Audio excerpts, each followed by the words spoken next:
Egunon, zer moduz? Lehenik eta behin galdetu nahi nizun, ia ze gorputzaldi daukazuen, dagoeneko legealdia amaitutzat ematen duzuen, ikusten duzuen, aste batzuk gelditzen baldin badira ere, zerbait egiteko geratzen dela?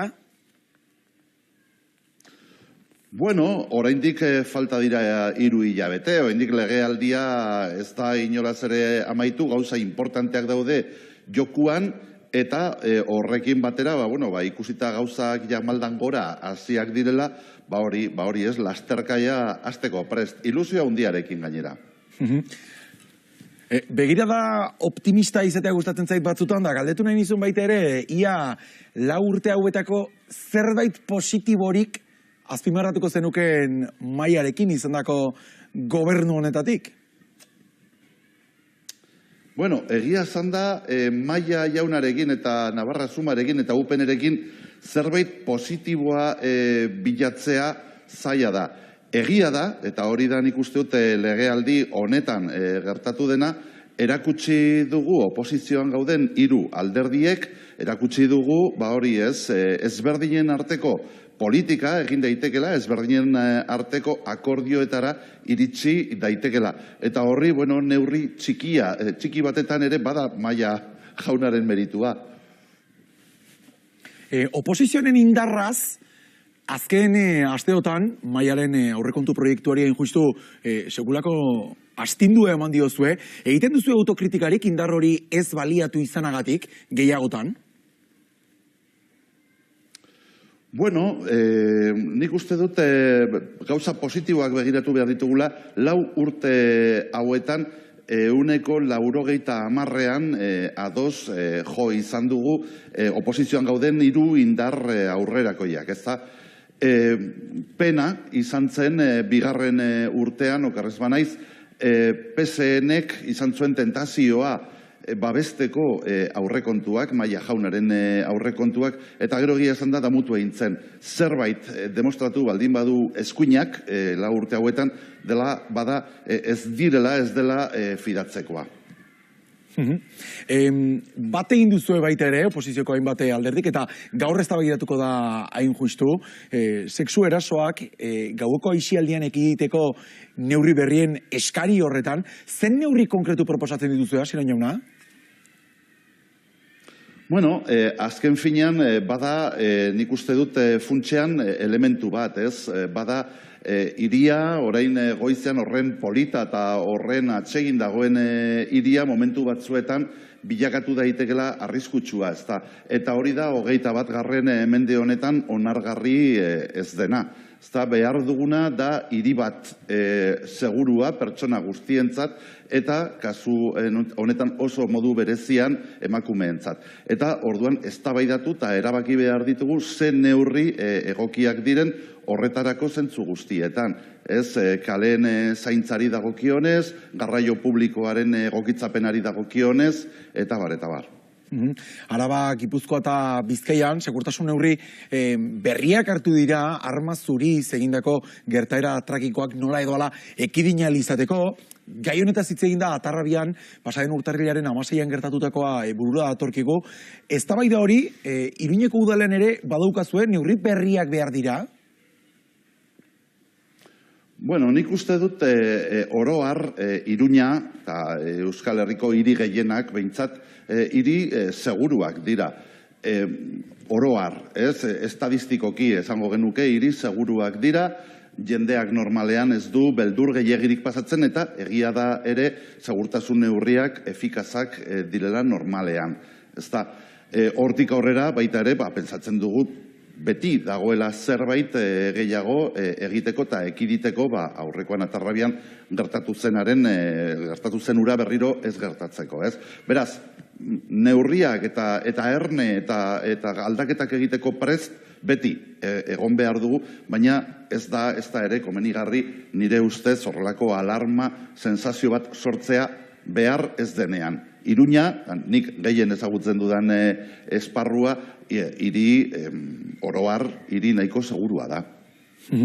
Hala ere, eta justu pasaden asteburuko datuak eskuartean dauzkagulako, bai poliziak 10 borroka identifikatu zituen, zauritu bat izan zen eta gutxinez atxilotu bat ere bai. Zagit, batazbestek hori jeistea ere helburu behar luken udal gobernuarentzat. Bai, dudari gabe. Beti daude hobetzeko hildoak, hobekuntza hildoak, esaten den bezala. Kasu horretan, aipatzen duzun kasua aisialdiarekin lotuta daude, egia da, eta horretan, segurazki, gauza gehiago egin daitezkela. Nire ustez, irakasle naizenez beti esan dut gauza bera. Ez aldaketa hundienak dira eskolan eta familiaren baitan ezartzen direnak neurri polizialak edo baino. Ez da horiek behar direnean baita ere. Baina batez ere eskolan eta familiaren baitan. Eta hori ezken finean eziketa da. Behin baino gehiagotan aurpegiratu diozu mailari Iruñean lehen eta bigarren mailako auzoak daudera eta arrakala hori areta handiagoa dela gainera urteen poderioz. Hor zen neurri konkretu hartu daitezke, Asier jauna? Bueno, guk sinisten dugu Iruña hiri integratzailea izan daitekela eta berez borondatez horrela dela. Horregatik tradizionalki Iruñeko auzoen artean egonda nolabaiteko, bakoitza beren nortasuna, badut dudari gabe, auzo bakoitzak badur beren nortasuna, baina eraberean ere integratu behar dugu. Integratu gainera modu ezberdinetan. Adibidez, integrazio soziala bilatu behar dugu. Ez da, gehien behar duen jendea, ez dakitez, egoera okerrenean dauden pertsonek ikusi behar dute udala lagun bat bezala eta ez mehatxu bat bezala. Baina integrazioa ere, baita ere, bilatu behar dugu aspektu kulturaletan. Mundu guztiak ulertu behar du. Adibidez, Iruña dela bi hizkuntza duen hiria, zentzu horretan ere bai. Baita ere integrazio aspektu ekonomikoetan. Bilatu behar dugu auzo guztietan, hori ez, etxe bizitza duina eta enplegua ez ahalbidetzeko ahalegin hori behintzat egin behar dugu. Udaletik egia da, gure eskumenak, gure kompetentziak horretan mugatuak direla.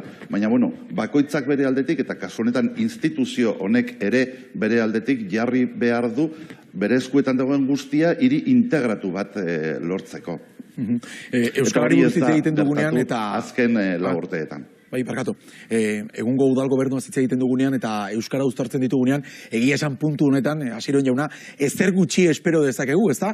Ez da txorakeria, pasaden astean bertan udal plenoan, nola zinegotzi batek burlaz erabiltzen zuen askorentzat, Iruñean bertan, horrenbeste herritarrentzat, halako esanaia daukan hizkuntza?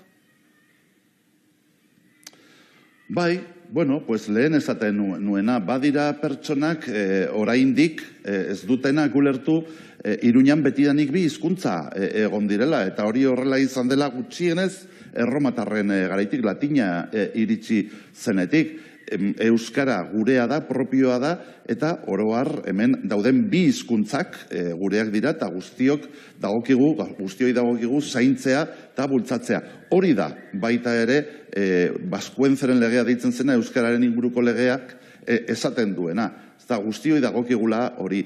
Nik uste dut, eskuina iritsi dela konklusio latz batetara, eta konklusio, edo uste hori da, euskarari erasotzeak zerbait ematen diela, bagaje bat ematen diela. Zentzu horretan ulertu behar da, adibidez aurreko gunean, Juan Jose Etxeberria jaunak egiten zituen, hori ez, trufak euskararen bizkarrean, edo, adibidez, egun hauetan Maia jauna egiten ari dena kaleetan, hori ez, izendatuz kaleak euskaraz ez den modu batean, adibidez, Plaza de la Constitución, Constitución Plaza, edo adibidez, Parque del Orfeón Pamplonés parkea.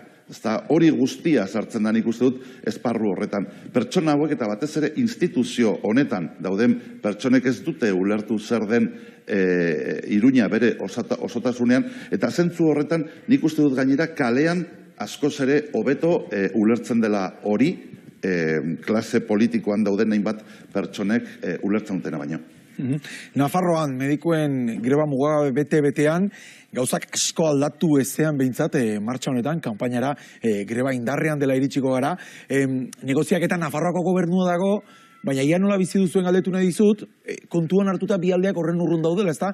Azkeneko aldiz medikuen sindikatuak 1.000 euroko eskaria egin zuenetik, Nafarroako gobernuak argi utzi delako behin baino gehiagotan, eskari horri behintzat ezin diola formula horrekin erantzun.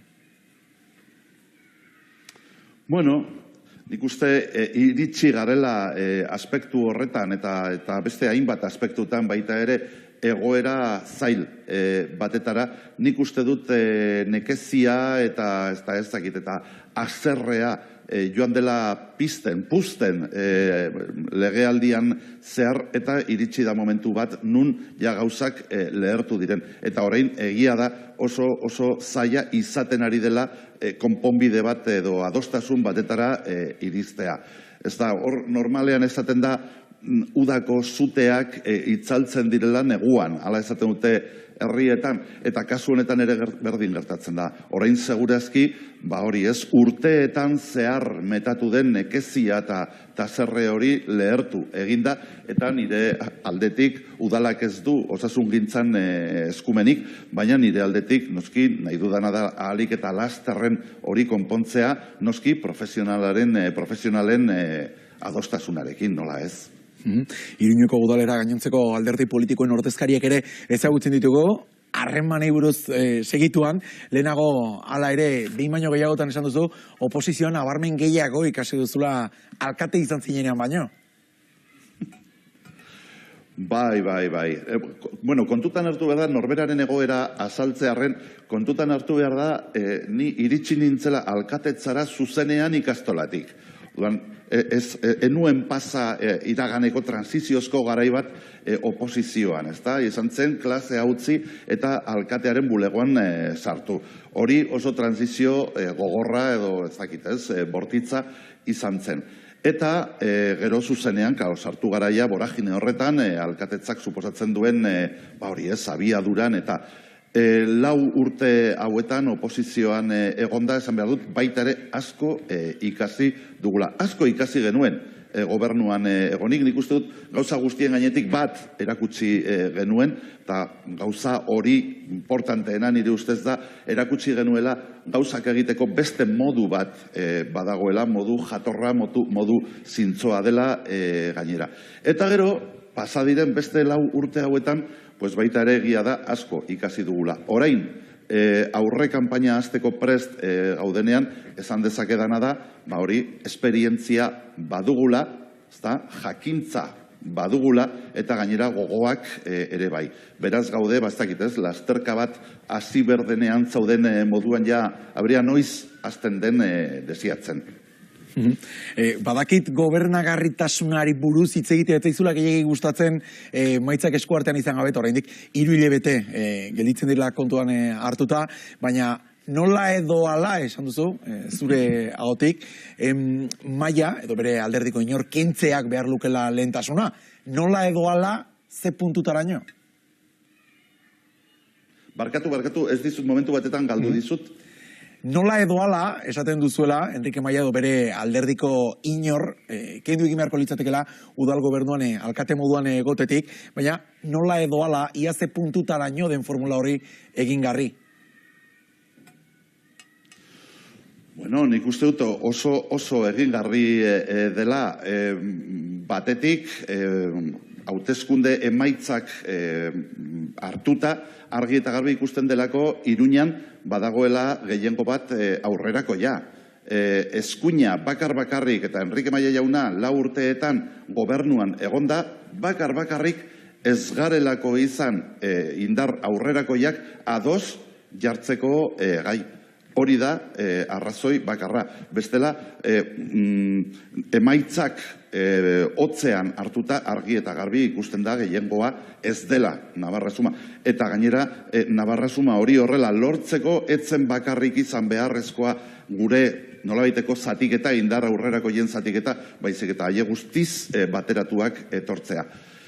Hori ez da, berriro gertatuko, eta dudari gabe hori aukera bada, Navarra-Suma lehertu egin du, eta gero egia da, guk uste dugula, erakutsi dugula, ezkerreko indar aurrerakoien artean ados jartzeko kapazak garela gauza konkretuetarako, orain igo behar dugu maila bat, eta eraman instituziora eta hori ez, udal programa batetara legealdi honetan demostratu dugun bigarren gauza hori.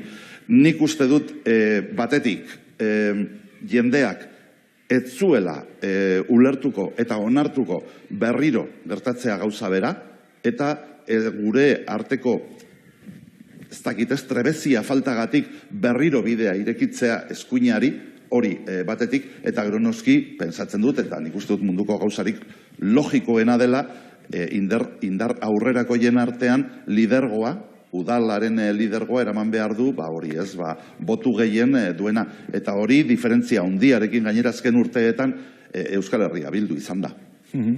Esporrin Andrearekin, baino harreman hobea daukazu Saizekin?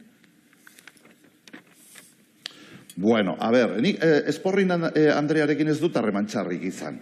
Nik uste dut batetik pertsonala dena eta politikoa dena bide ezberdinetatik eraman behar da, eta hori da nik hasieratik ulertu nuen zerbait, agura ziron esaten zuenean, ez zidala niri pertsonalki esaten baizik eta segurazki momentu horretan atzean utzi nahi zuen gobernu bat, eta gero bestetik egia da moldatu garela indar politiko bezala ongi. Zan nahi dut, hemen erakutsi dugu 4 urteetan eta aldaketa presupuestarioen bitartez zuzentzeko kapazak izan garela Enrique Maiak lortu edo hartu nahi zuen bidea eta adostasun handiak lortu ditugu.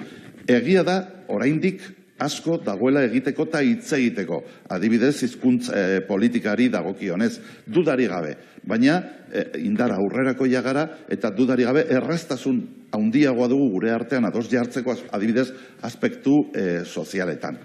Elma Saiz ezagutzen dut, iruditzen zait, pertsona politiko ibilbide luzekoa dela, badut harreman normalizatua berarekin, pasa den egunean egon nintzen berarekin, eta agurtu ginen, oso modu atseginean. Ez dut problemarik berarekin, baina Esporrin Andrearekin ere ez dut izan. Amaitzeko, bizkor, ez dago dalako denborarik Asiero jauna, nola uste duzu emaitzetan eraingo diola Navarrasuma koalizioa bertan bera, eta lerketa horrek, UPN eta Alderdi Popularra bananduta aurkezteak? Bueno, zaila da esatea, baina nik esan nahi dudan momentu honetan da, eskuinean orain momentu honetan, 2 buru daudela, dudari gabe, kontutan hartu behar dugu baita ere Adanero jauna, ibilbide luzeko politikoa da, eta hori bai horrek ekarriko du Iruñera, hori ez, ultra eskuinarekiko, ez dakit nolabaiteko atxekimendua, eta hori kezkagarria da, dudari gabe. Bai, Joseba Asiron, eskerrik asko gurekin izteagatik. Hortik aurrera noski. Bai. Esan. Bai, gure ametsa dudari gabe izango da lehen indarra izatea. Hori izango da aldaketa bermatzeko ekintzarik hoberena. Zorte hon, oraindik zuk zeuk aitortu diguzu, 3 hilabete geratzen zaizkizuela udal gobernuan lana egiteko, zinegotzi moduan eta ondoren alkategai bezala ere izango duzue zeregina. Asiron jauna, eskerrik asko eta zorte hon. Zorte hon, eta mila esker.